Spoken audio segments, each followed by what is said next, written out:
pode preservar e o que está acontecendo que está afetando essa tão importante ligação? Fernando, olha, nós estamos vivendo uma época, felizmente ou infelizmente, eu acho isso interessante, que é da relação médico-paciente contemporânea.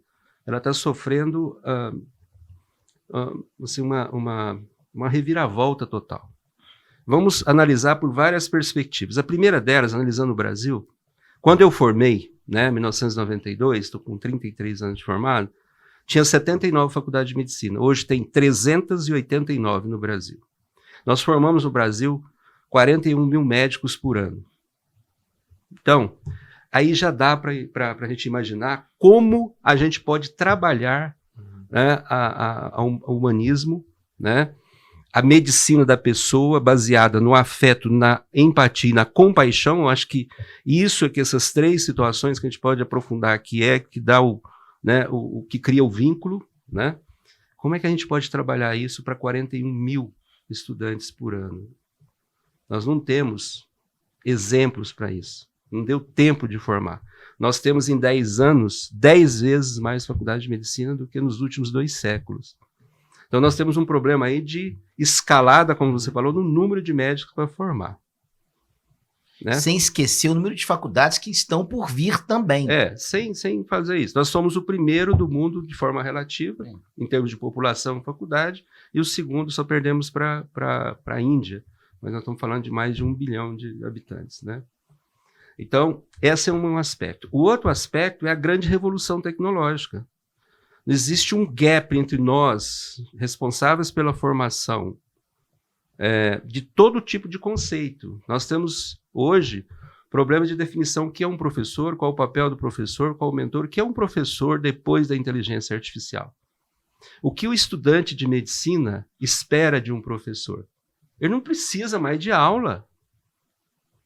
Veja, em curto espaço de tempo, o gap geracional está gigantesco. E nós não sabemos ainda como abordar esse estudante, porque a gente nem sabe o que ele quer.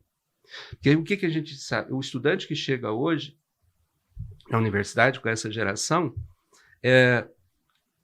ele tem uma situação bem peculiar, que ele é imediatista. Mas não é culpa dele, é porque ele tem as respostas no ato, no Google. Então ele quer saber das coisas rapidamente. Ele não tolera mais uma aula expositiva, né? Ele não tolera mais ler. Estou vendo um tanto de livro aqui. Ele tem uma inteligência artificial para fazer perguntas, né? Ele faz uma aula de um seminário em 10 minutos utilizando uma inteligência artificial. Então, como é que a gente vai trabalhar essas questões humanísticas dentro desse contexto? Se a gente zerou, a gente está zerado em relação a isso, né? Então, nós perdemos, sim, a relação médico-paciente. O que mais assusta, só para dar um exemplo, em 2023, uma professora da Universidade de Califórnia fez um estudo comparando questões respondidas por médicos e por inteligência artificial.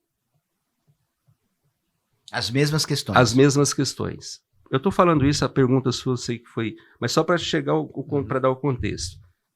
Somente 5, depois da avaliação, um grande número de pacientes foram submetidos às 2 tipos de respostas do ser humano, do médico humano e da inteligência artificial.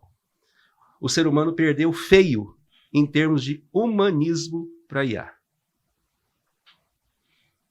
Humanismo. O humanismo. Tá. Somente 5% dos usuários, dos pacientes, achou que na resposta do humano era empática, enquanto 45% achou que a resposta da IA era mais empática. Então, eu estou tentando responder o que você perguntou, dizendo o seguinte: nós estamos humanizando a máquina e desumanizando o homem. Então, nossa função é muito maior. Acho que os 6 anos do curso da graduação que a gente tem que voltar, assim, maciçamente para as questões humanitárias, humanísticas, né? E o médico tem um pouco, né, já que vem das ciências naturais, ciências exatas, um pouco de preconceito com as ciências humanas, e isso tem que ser quebrado desde o primeiro semestre do curso.